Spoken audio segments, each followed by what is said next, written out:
Pessoal, agora nós vamos tratar a respeito do regime da participação final nos aquestos, né? Olha só, o princípio, né, ali do regime da participação final nos aquestos, ele surge agora no Código de 2002. Né? Alguns doutrinadores chegaram até a denominar como regime contábil.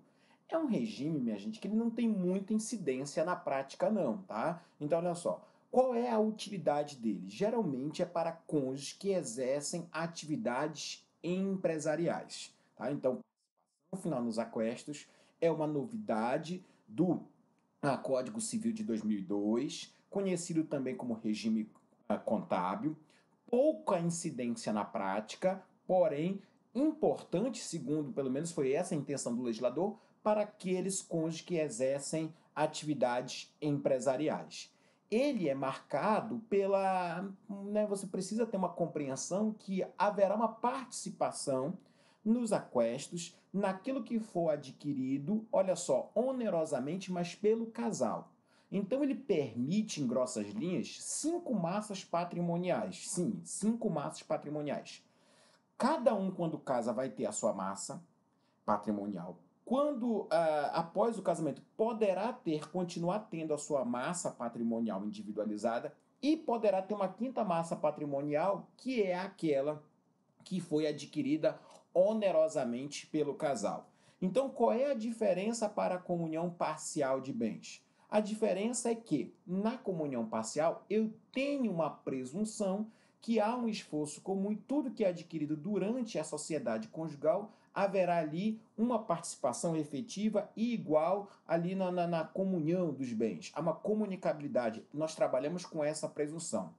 Na participação no final dos aquestos, não. Ele vem, vou te dando assim bem grossas linhas, ele vem para que você, durante a relação à sociedade conjugal, viva como se fosse um regime da separação de bens, que eu sei, eu ainda vou falar depois, mas é um regime com total independência. Quando houver a dissolução, se houver a dissolução, você olha e observa. Bens particulares, continua do jeito que está. E bens que foram adquiridos onerosamente. Esse aqui nós vamos ter a partilha. Então, eu vou começar mostrando para vocês o artigo 1672 do Código Civil. No regime da participação final nos aquestos, cada cônjuge possui patrimônio próprio, consoante disposto no artigo seguinte, e lhe cabe, à época da dissolução, olha só, durante a sociedade, cada um possui patrimônio próprio, foi o que eu falei, a massa patrimonial individualizada. Na época da dissolução, vai ter direito à metade dos bens, agora olha só, adquiridos pelo casal, não é por cada um dos indivíduos, adquiridos pelo casal. Pelo casal, olha só, na constância do casamento. Então, o que é meu, o que é dela é dela. Vamos ver o que diz o 673. Integram o patrimônio próprio os bens que cada cônjuge possuía ao casar e os por ele adquiridos. Olha só, por eles adquiridos a qualquer título na constância do casamento. Percebeu aí? Nós temos um regime, um patrimônio próprio antes do casamento e temos um patrimônio particular durante o casamento. A administração desses bens, olha só, ela é exclusiva de cada cônjuge, claro, bens particulares, que poderá livremente, olha só, alienar os bens móveis, que poderá alienar livremente os bens móveis. Percebe que eu deixei marcadinho para você os bens móveis. Por quê, minha gente? Porque olha só, eu não sei se você lembra, mas quando nós começamos a observar a regra geral, né, que está lá no 647, nós vamos lembrar que em algum momento, para alienar bens imóveis, ainda que particulares, eu preciso da autorização do outro. Então, você observando, os artigos 1642 e 1647 do Código Civil são regras gerais dos efeitos patrimoniais do casamento. Você deve lembrar que a alienação de bens imóveis, bem comum nem se fala, mas bem imóveis, precisa da anuência do outro. Tudo bem. Só que tem uma regrinha que eu já conversei lá e agora eu quero trazer a você, que é um lembrete.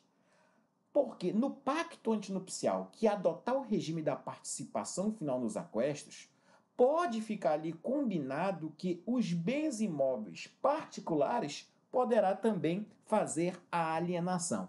Então vem para cá para a gente organizar. Participação final nos aquestos. Bens móveis, pode vender? Pode. Pode alienar? Pode. Pode doar? Pode. Mas se for um bem imóvel, a regra geral se aplica. Só não vai se aplicar naquele separação convencional de bens. É a única exceção que nós temos lá, não sei se você lembra.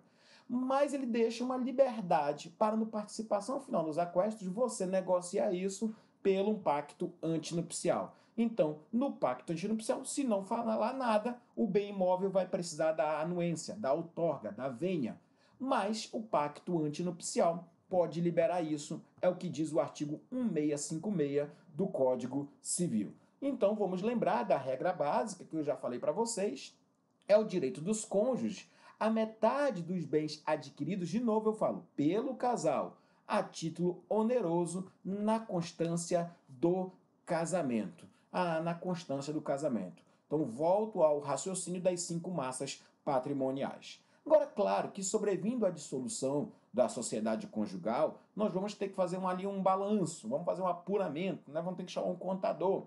E aí ele vai excluir dessa soma os patrimônios próprios. Olha o que diz o 674 do Código Civil. Os bens anteriores ao casamento e os subrogados. Lógico, aquilo que era particular antes do casamento não vai entrar. Inciso 2. Os que sobrevierem a cada cônjuge por sucessão e liberalidade. O que cada cônjuge ganhou não vai entrar na partilha, que não foi dado para o casal, foi dada para cada cônjuge.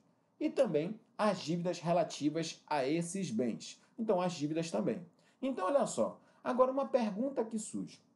E os bens móveis? Eles também serão excluídos ou serão adquiridos pelo casal e aí farão parte lá da apuração dos aquestos? Como é que vai ficar? Os bens móveis, eles são excluídos? Eles ficam na comunhão? Como é que a gente vai dar o tratamento? O 674, parágrafo único, ele responde: salvo prova em contrário, presume-se adquiridos durante o casamento os bens móveis. É aquele raciocínio que eu sempre falo para você. Você pode até guardar um documento lá de um bem imóvel, que vai ser escritura e etc. Mas de um bem imóvel, geralmente você não vai guardar ali as notas fiscais. Eu já vi um caso desse, mas você não vai guardar esses documentos. E há uma presunção que os bens imóveis são adquiridos ali, muitas vezes, para necessidades do próprio casal da vida doméstica. Então, esses bens móveis, também no regime da participação final nos aquestos, haverá essa presunção que ele é do casal. Claro que essa presunção ela não será absoluta. Poderá ser excluída. Poderá ser excluída. Tudo bem. Vamos prosseguir para um outro questionamento. Eu não sei se você lembra, mas quando nós estudamos de novo a regra geral, você deve lembrar que quando nós estamos diante do efeito patrimonial é o seguinte: você não pode alienar, porque se você alienar sem autorização, você vai ter que fazer o quê? Você vai ter ali um prazo de 2 anos após o fim da sociedade conjugal, que o cônjuge até os herdeiros poderão propor a anulação daquele negócio jurídico. Está lá nas regrinhas do 1642 até o 653, 652. Faz uma revisãozinha lá. Se tiver com dúvida, vai lá, revisa. Tá? Então, olha só. Agora é o seguinte, eu quero saber se no regime da participação final nos aquestos, se alguém vender sem anuência, tá lá no pacto antinupcial, não disse nada sobre liberar para vender bem imóvel. Aí eu quero te fazer uma pergunta. Será que alguém foi lá e vendeu esse bem do casal sem autorização? O que acontece na participação final nos aquestos? Vou colocar essa pergunta. O que acontecerá se um dos cônjuges, sem autorização do outro, doar um bem pertencente ao casal e se alienar em prejuízo da participação no final dos aquestos do outro cônjuge? Então, o que vai acontecer se um ficar vendendo para o outro, né? Doar um bem pertencente, vender sem autorização do outro cônjuge? Olha o que diz o 675. Ao determinar-se o montante dos aquestos, o que são os aquestos? Os bens adquiridos onerosamente pelo casal. Nós vamos computar o valor das doações feitas por cada um dos cônjuges, deixa quieto, entendeu? Vamos fazer o balanço. Sem a necessária autorização, por que tu vendeu? Nesse caso, olha o que está de azul aí, ó. O bem poderá ser reivindicado pelo cônjuge prejudicado, isso não é novidade, ou por seus herdeiros, não é novidade, vê a regra geral. Mas eu posso fazer o seguinte, eu faço o abatimento, pego o monte partilhável, pego o valor equivalente, à época da dissolução. O valor equivalente ao da época da dissolução. Então, olha só, cuidado que é um risco aleatório aí. O 676 vai dizer: incorpora-se ao monte o valor dos bens alienados em detrimento da meação. Então, você vai incorporar ao monte o valor do bem que você foi lá e alienou em detrimento da meação, sem autorização, se não houver preferência do cônjuge lesado ou de seus herdeiros em reivindicar. Então você percebe que aqui, na participação final dos aquestos, ele já entende a contabilidade. Então ele diz o seguinte: olha, a regra geral te aplica para ti. Tu pode reivindicar. Você pode aplicar lá o 648, o 649 até o 652, que eu já conversei com vocês. Mas se você não quiser, baixa, né? Vem aqui no monte partilhável e aí você vai inteiramente trabalhar dessa maneira, vai fazer ali o abatimento e vida que segue sem nenhuma crise. Mas não esqueça, essa escolha é do membro ali do cônjuge que foi, entre aspas, prejudicado, né? Entre aspas não, né? Que foi prejudicado ali, foi lesado, como diz o próprio código. Vamos usar essa expressão que ele trabalha lá. Foi lesado com esse partilhamento. Tudo bem. Agora tem mais uma perguntinha que o Código Civil vai respondendo a respeito do regime de bens da participação final nos aquestos. E se as dívidas contraídas por um dos cônjuges for após o casamento? Então, como é que fica uma dívida que foi contraída por um dos cônjuges após o casamento? Olha o que diz 11677.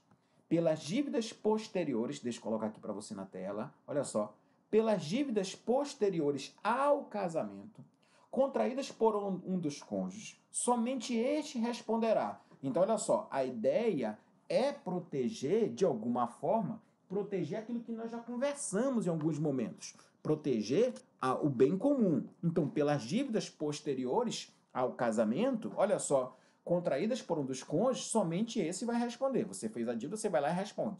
Salvo, olha de novo a regrinha que nós temos, o mesmo raciocínio. Se tiver ali um proveito parcial do outro, é a responsabilidade de proveito. A responsabilidade, ela não exige ato ilícito. Claro que dentro da teoria geral da responsabilidade civil, nós trabalhamos, né, com ato ilícito, dano e um nexo de causalidade entre eles. E aí sempre trabalhando com dolo ou culpa, porque vigora em nosso sistema a responsabilidade subjetiva.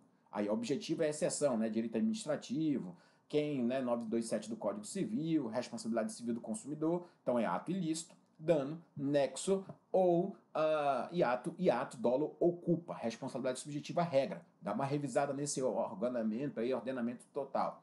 Agora, cuidado, porque dentro do direito de família nós trabalhamos com uma outra situação. Tu pode não ter o ato ilícito. Claro que vai ter o ato ilícito de alguém lá que gerou a dívida.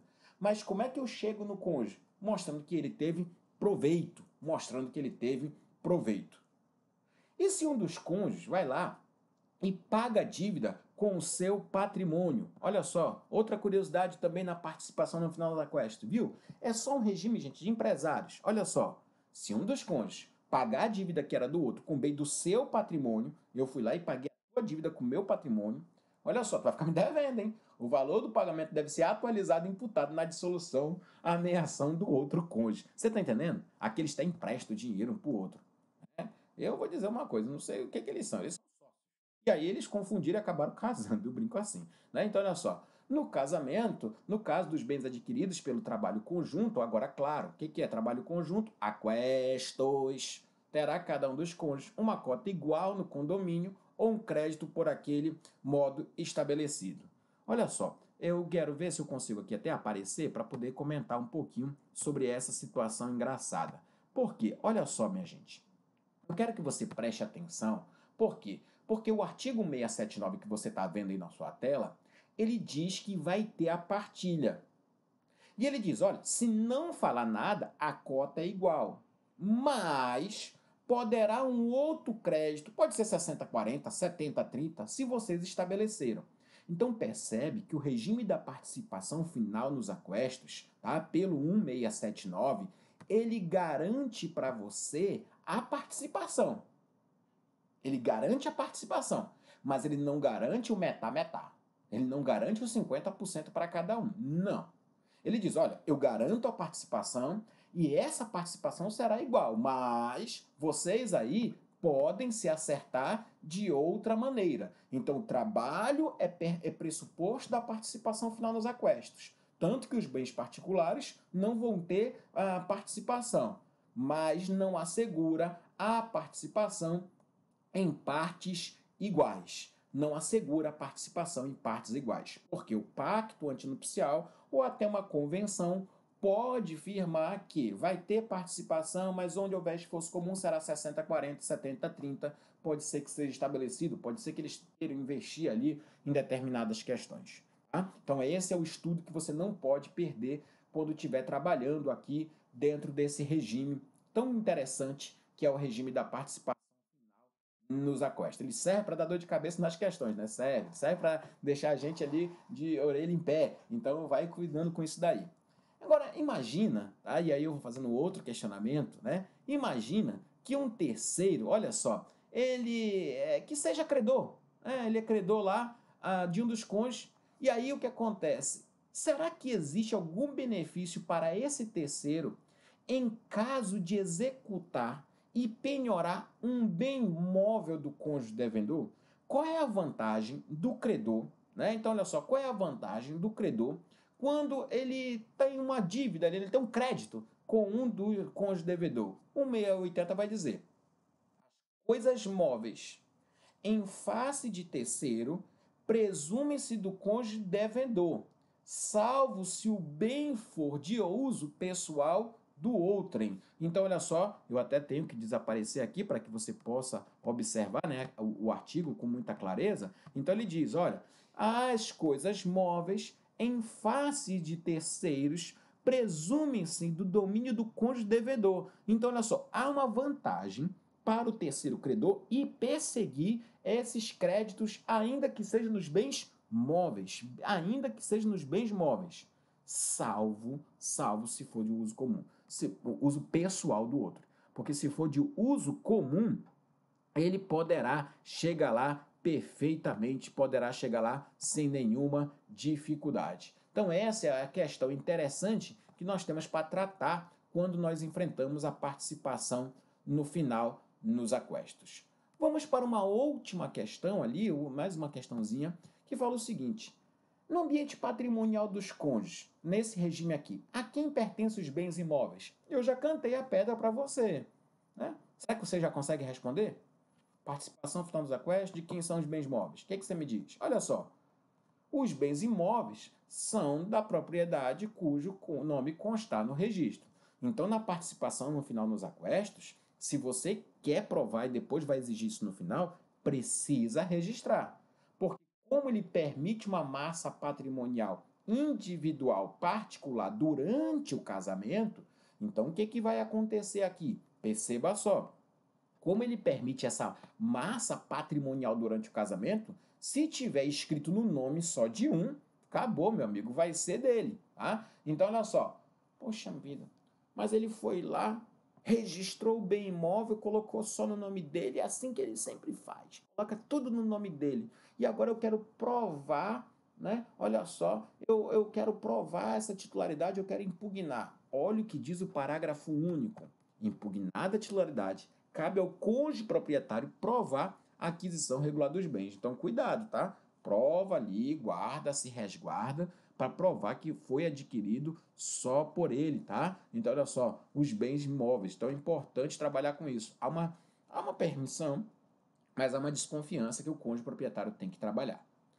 1682, o direito à meação não é renunciável. Olha só, o direito à meação não é renunciável, cessível ou penhorável na vigência do regime matrimonial. Ou seja, antes do casamento, claro que você pode dizer que o bem é disponível, não tem dificuldade.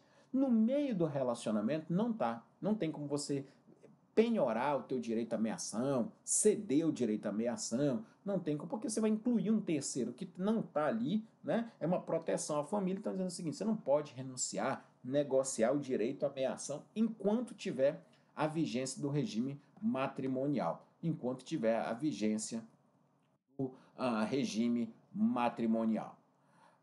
Mais uma questãozinha, né? Em que momento deverão ser apurados aquestos. Então, que momento a gente vai ter que apurar isso aqui? Eu já até falei um pouquinho para vocês, já cantei essa pedra, né? Qual vai ser o momento que vai terminar a convivência ou será que é quando for feita a escritura, quando é sentenciado pelo juiz? Meus amigos, eu já estou falando para vocês desde a aula de divórcio, desde a aula de dissolução da sociedade conjugal, desde a separação judicial, separação de fato.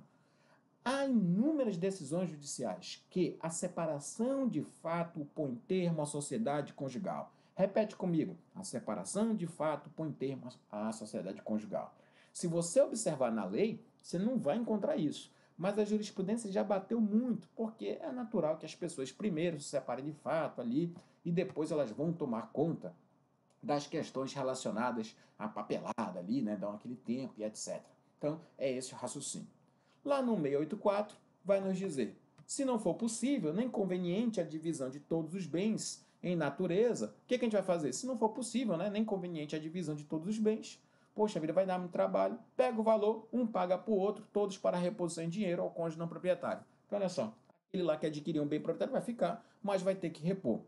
Agora, se não posso repor em dinheiro, vamos pegar ali, alienar outros bens para substituir aquele bem que você não quis ali entregar, que não foi possível, né?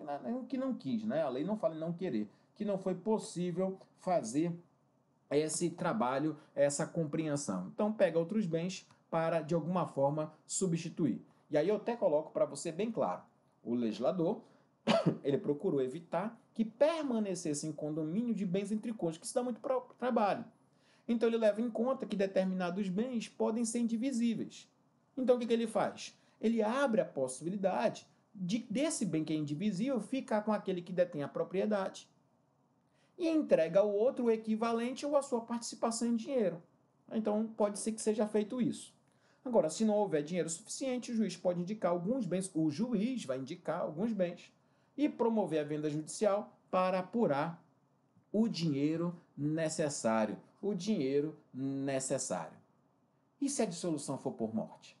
E se não for por divórcio? Mas se for dissolução por morte? 1685 responde para você.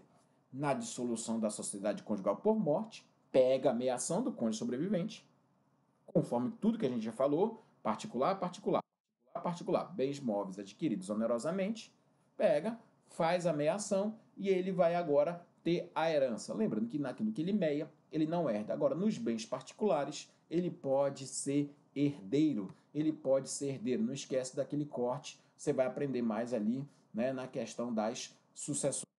Né? Na questão das sucessões, você vai entrar, compreender como é que funciona o artigo 1829 do Código Civil. Então, quando ele é meieiro, ele não é herdeiro. Quando ele é herdeiro, não é meieiro, já vai gravando isso.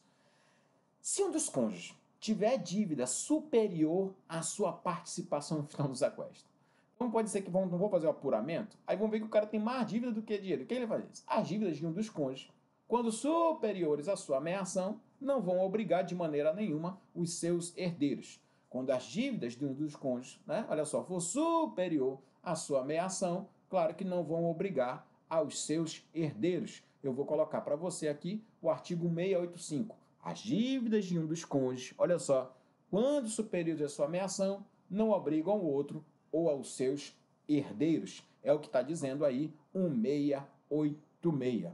E, meus amigos, com isso, nós podemos até mesmo concluir já o nosso estudo sobre a participação final nos aquestos. Esse regime tão contábil, né? Tão matematizado, feito ali, né? Eu vou te falar uma coisa, eu nunca vi, na prática, encarei uma certidão aqui de casamento com a participação final nos aquestos.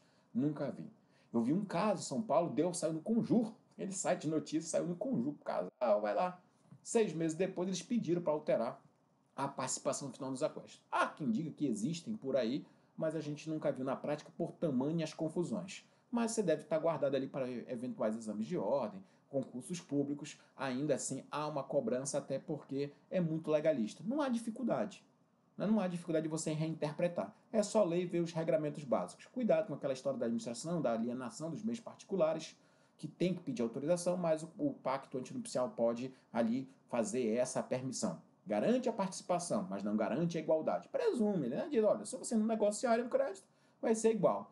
E esses são os raciocínios básicos ali da participação final nos aquestos. Uma última frase: durante o casamento, como se fosse separação de bens. Quando chega na dissolução, trabalha como se fosse uma situação de comunhão parcial, mas sempre exigindo essa participação, esse trabalho, essa onerosidade, porque há uma licença para que cada um possa ainda construir durante o casamento ali uma massa patrimonial particular, além daquela que ele já trouxe, e ainda administrando os bens e etc. E uma massa conjunta do casal. Eles decidem, vamos comprar um negócio pra gente? Aí vamos tá. É assim que vai vivendo, tá bom? Então esse é o nosso raciocínio na participação final nos aquestos. Fica com Deus, um beijo no coração, fica ligado aí, valeu!